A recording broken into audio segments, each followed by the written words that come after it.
ठाणे शहराच्या आणि महापालिकेच्या इतिहासामध्ये शिवसेनेचे 76 नगरसेवक सगळ्यात जास्त संख्या आहे ना. सगळ्या आतापर्यंतच्या इतिहासामध्ये सगळ्यात जास्त नगरसेवक शिवसेनेचे निवडून आले. 76 नगरसेवक आणि पूर्ण बहुमत ठाणेकर जनतेने शिवसेनेला दिलं.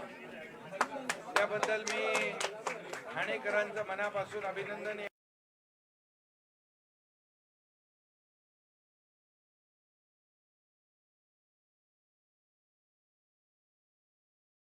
पूर्वी केलेला आहे, पण आज शिवसेना पक्ष कार्यालयाचं उद्घाटन करताना देखील पुन्हा एकदा मी ठाणेकर बांधव भगिनी आणि मतदारांचं मनापासून अभिनंदन करतो, त्यांना धन्यवाद देतो आणि सर्व नगरसेवकांना सर्व पदाधिकाऱ्यांना शुभेच्छाही देतो. पक्ष कार्यालय जसं पक्षाचं संख्याबळ मोठं आहे तसं पक्ष कार्यालय पण मोठं आहे. आणि पवन कदम आपले गटनेते आहेत, त्यांनी आज बँड वगैरे गेटवर लावला होता. मुलाचं लग्न आहे का?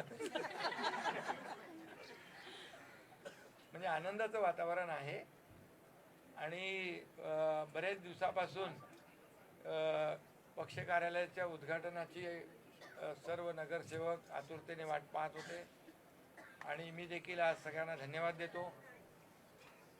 खरं म्हणजे हिंदू हृदय सम्राट बाळासाहेबांचे विचार, त्यांचे आशीर्वाद आणि धर्मवीर आनंद दिघे साहेबांचं जे काही शिकवण आहे आणि त्यांनी या ठाणे शहरासाठी, जिल्ह्यासाठी, महाराष्ट्रासाठी जे योगदान दिलेलं आहे आणि म्हणून या ठाण्याचा विकास धर्मवीर आनंद दिघे साहेबांच्या मार्गदर्शनाखाली सुरू झाला, याचा अभिमान आम्हाला आहे. बाळासाहेबांचे प्रेम ठाण्यावर प्रचंड होतं आणि ते वेळोवेळी त्यांनी आपल्या भाषणामध्ये देखील सिद्ध केलेलं आहे. आणि म्हणूनच या ठाण्याने शिवसेनेला मोठं केलं आणि ठाणे आणि शिवसेना एक आगळं वेगळं नातं, एक आगळं वेगळं समीकरण संपूर्ण महाराष्ट्राने पाहिलेलं आहे. आणि म्हणून ठाणेकरांचं मी मनापासून अभिनंदन करतो, सगळ्यांना शुभेच्छा देतोय. सर्व पदाधिकारी, आपले महापौर, माजी महापौर, खासदार, राज्य आपले नरेश मस्के, आपल्या ताई आहेत, जगदाळे आहेत, उपमहापौर आहेत, राम रेपाळे, सगळ्यांची नावं कुठे सगळे आहेत. सर्व नगरसेवक, ज्येष्ठ आणि नवीन नगरसेवक सर्व. आता जुन्या नगरसेवकांनी नवीन नगरसेवकांना सगळ्यांना कसा निधी आणि प्रस्ताव आणि विकास कामं करायची ते शिकवायचं आहे. नाही तर आपले जुने नगरसेवक सगळे आपल्या वार्डाचा विकास करतात.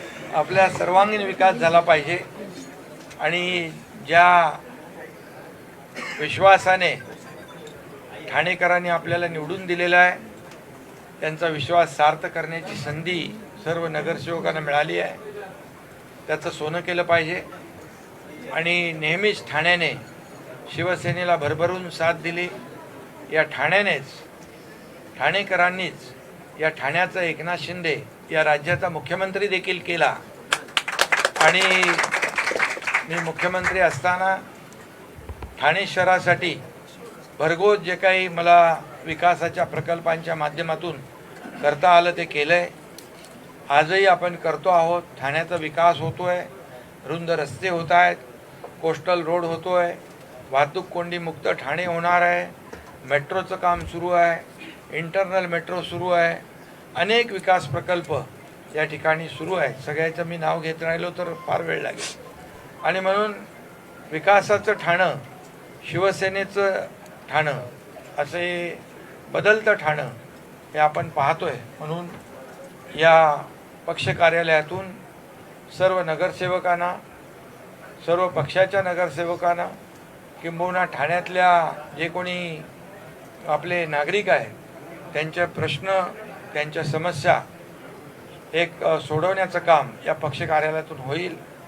आणि हा पक्ष कार्यालय शिवसेनेचं जसं शाखा आपला आधार वाटतो लोकांना, तसंच या कार्यालयातून देखील सगळ्यांची कामं होतील असा विश्वास व्यक्त करतो.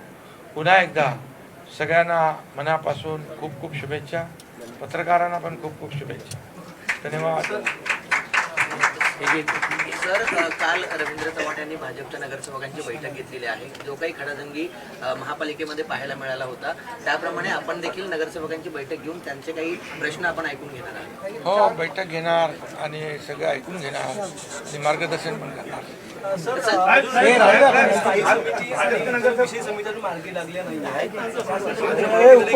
सगळं मार्गी लागेल. सर्व कामं सुरू. आता कामं कुठली थांबलेली नाही, पण जे काही आहे ते सर्व मार्गी लागेल. चर्चेला जातोय मित्र पक्षांमध्ये महासभेमध्ये इथे खडाजंगी दिसून येते, तर हा विरोधी पक्ष बाजूलाच राहिले. सगळे महापौर आहेत, सगळे नगरसेवक आहेत. ठीक आहे, काही गोष्टी आहेत, गटनेते आहेत, ते शेवटी आम्ही युती म्हणून एकत्र आहोत. काही छोट्या मोठ्या कुरबुरी असतील त्या दूर केल्या जातील. ठीक आहे.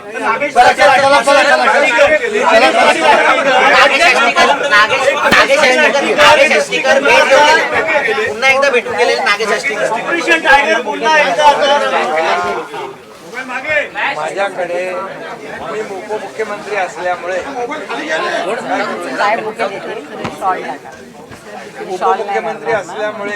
माझ्याकडे सर्व पक्षाचे खासदार आमदार येतात. त्यांची त्या त्या मतदारसंघातली कामं असतात, नगर विकासची कामं असतात, हाऊसिंगची कामं असतात, अनेक कामं असतात, त्यामुळे ते येतात. पक्ष अभिनिवेश बाजूला ठेवून सर्वांना मदत करत.